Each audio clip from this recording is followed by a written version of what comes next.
की सहन शक्ति। न्यूटन का एक पालतू कुत्ता था डायमंड। हालांकि वह बहुत ही शरारती था, पर न्यूटन का दुलारा था। एक रात डायमंड घर पर अकेला था।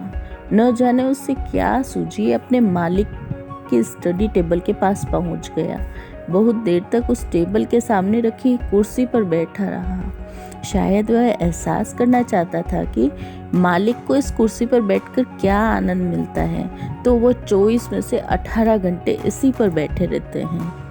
फिर एकाएक वह टेबल पर चढ़ गया, जहाँ पर कुछ पन्ने बिखरे थे और पास ही एक मोमबत्ती जल रही थी।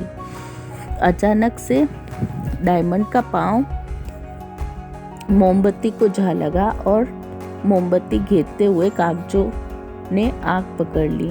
डायमंड डरकर वहां से भाग गया, पर आग ने अपना काम जारी रखा।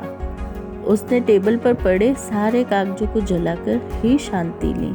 न्यूटन जब घर लौटे तो डायमंड को एक कोने में सहमा हुआ सा बैठा पाया। प्यार से उन्होंने डायमंड की ओर देखा और बोले, अरे आज मेरा नटखट डायमंड इतना शांत क्यों बैठा है? इतने में उन्हें कुछ जलने की बदबू आई। वे तुरंत अपने कक्ष में दौड़े।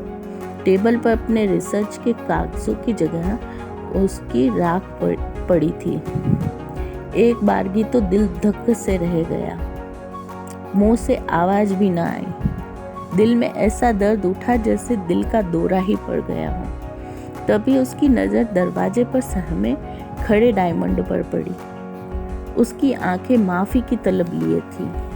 न्यूटन आगे बढ़े, डायमंड को गोद में उठाया, सहलाया और बोले, जानते हो आज तुमने क्या किया है?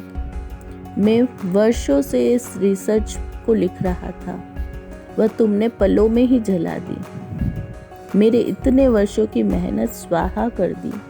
पर कोई बात नहीं, तुमने जानबूझकर तो ऐसा नहीं किया है ना, तो जाओ तुम बाहर खेलो। न्यूटन ने अपनी टेबल साफ की और फिर से दोबारा से नए सिरे से रिसर्च में लग गए। क्या है इसमें इतना धैर्य, इतनी सहनशीलता? सफल होने के लिए इन दोनों गुणों की अत्यंत आवश्यकता है, क्योंकि सफलता पलक झपकते ही नहीं मिल पाती।